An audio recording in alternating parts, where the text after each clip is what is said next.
Hey, I'm Nathaniel Fawson. I'm a professional archaeologist, and this channel is devoted to the archaeology of North America, especially in the area that we call the Eastern Woodlands.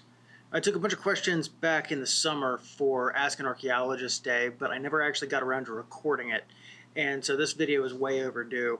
Alaska was really distracting, and last semester really wasn't great for making content, but new year, so I'm trying to get back at it. So let's go into some of these questions.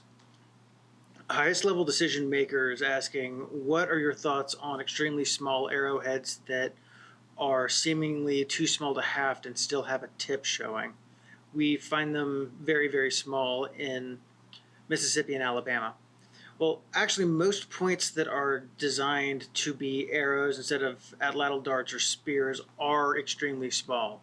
Um, they usually fit in like the outline of a small coin, like a penny or something like that, or fingernail size. They're usually not very big. So yeah, those are actually true arrowheads, not the spear points that most people tend to call arrowheads. How far back is there evidence of the Atlatl, and is there any controversy over how long it's been around?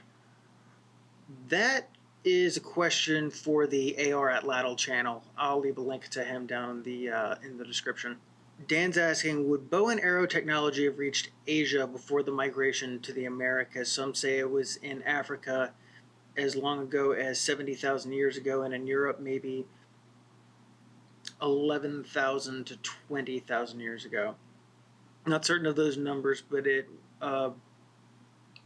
would have been great to be the first tribe with good repeaters. While we're on the topic of great inventions, have you ever seen any evidence of the wheel in North America? So I don't actually know a whole lot about when the bow and arrow was invented, Old World, but yeah, New World, it doesn't really seem to show up here until the about 5,000 years ago, and that's up in the circumpolar north. It really doesn't migrate its way down into the what we think of as the continental United States now until much later, ballpark of 15, 16, 17,000 years ago, somewhere in that neighborhood. And as for the wheel, no, we don't see the wheeled vehicles in any way here in North America. The wheel is interesting. The wheel is interesting because there's a book called The Horse, the Wheel, and the Language by David Anthony, and in that book he talks about kind of the invention of these suites of technologies that wound up propelling the Indo-Europeans across Europe and Asia. And one of the things that he says in there is that when the wheel is invented, it spread so fast we can't even tell where it started. In terms of wheeled vehicles, not necessarily like pottery wheels or things like that, but in terms of like carts, those kinds of things.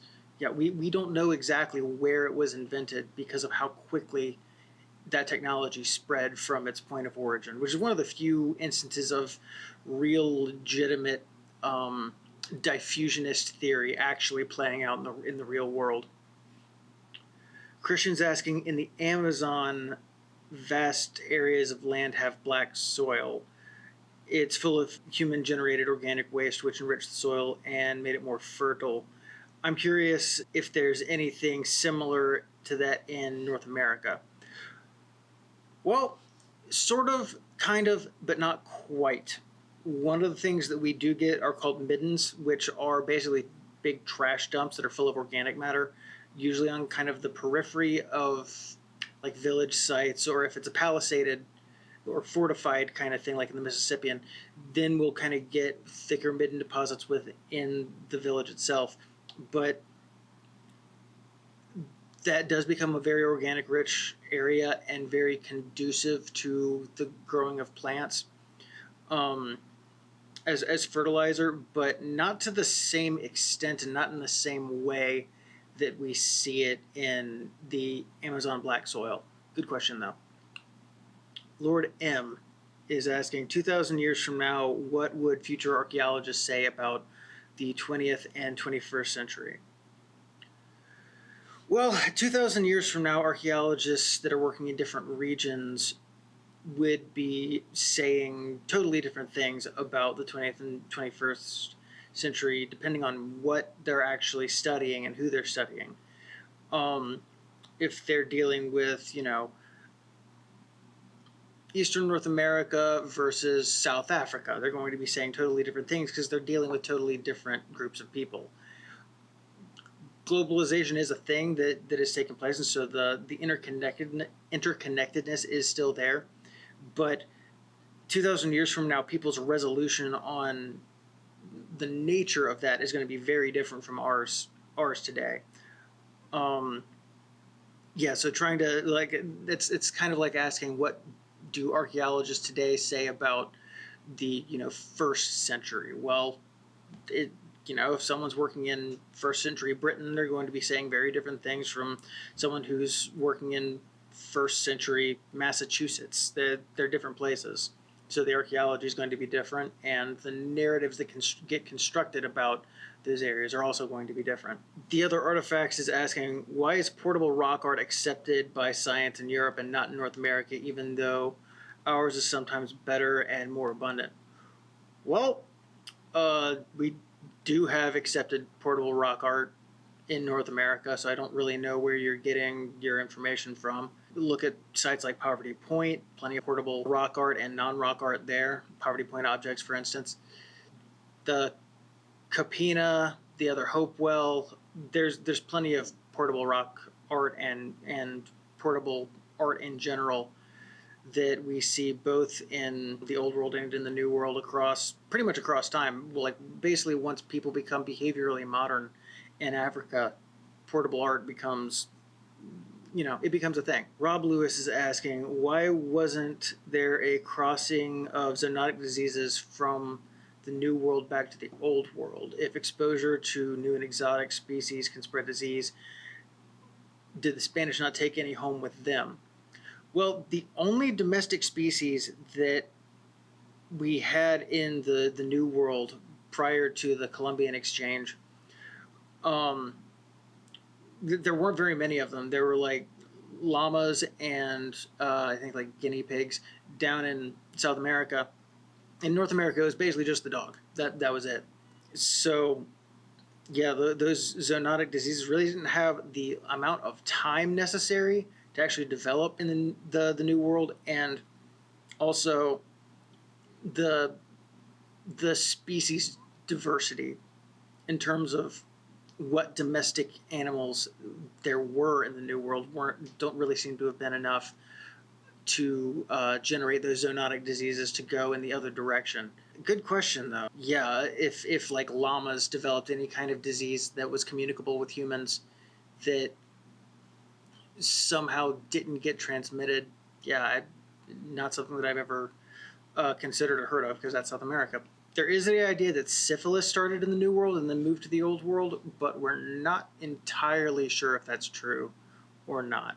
Mark Bofinger asked, what is the best way to get into anthropology and where to start? I'm in Wisconsin, if that helps you answer. Your channel has really made me want to go to college for what you do. So your state will have an archaeology society that have regular chapter meetings that usually they're held monthly. So go check them out first. And I know that like University of Wisconsin-Madison has a decent program that you can get involved with. So yeah, check them out. Ancient Americas is asking what's your goal after you finish grad school? Man, go back and dig holes. Like I've forgotten reading more things than I feel like most people have ever read. So I'm ready to go back outside and play in the woods with my shovels and trowels and stuff and just like chill out for a little bit. Chuck Learns Lithics is asking, what are the key questions or points of interest that lead archaeologists to dig at a particular site over another? I know lots of surveys that have identified sites, but the archaeologists seem little interested in them. Why? Okay, so that gets into kind of the structure of how archaeology works in this country. When we go out and survey for sites, we generally, like any survey that I'm on, will generally find a good number of sites. But some sites are, like 3 pieces of debitage or a piece of ceramic or something like that. And so generally our marching orders are identify where they are, delineate how big they are so that whatever, is going on can move around them. The methodologies that we use are getting better and better all the time. So if we just like jump in guns blazing and start excavating sites, wherever they happen to be, we're going to end up losing out on opportunities in the future. So this is like it's a non-renewable resource. So we don't want to excavate a site unless something is going to damage that site. So if there's a lot of looting going on the site, then we might be called in to excavate it. If there's a highway that's going to go through it, we'll excavate the portion that's going to be affected by it. But we really don't want to excavate a site unless it's absolutely necessary. The other thing is like the descendants of the people who we would be digging up, not necessarily the people, but their sites, their artifacts, all that. Those people are still here, and they prefer that we don't mess with it also, unless there's going to be some kind of harm that's going to be done with it. So we really just try to avoid any and all impact unless there is some kind of reason to get it out of the way so that something else that's coming behind us isn't going to damage it or destroy it. Dryden Stewart is asking, what's the oldest evidence of horse domestication that you know of? I've heard the stories about the Spanish bringing the horse to North America, but I've also heard stories lately about North American cultures that had a horse culture or tradition long before the Spanish and Europeans arrived. And that's not true.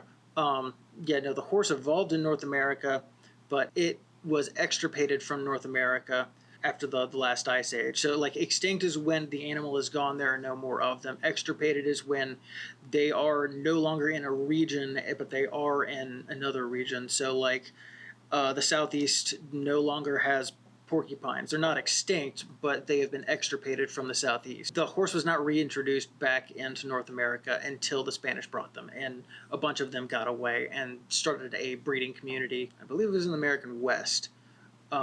But I don't remember that off the top of my head. But yeah, no, pretty much from the Archaic through the Mississippian in the eastern woodlands, there were not horses here.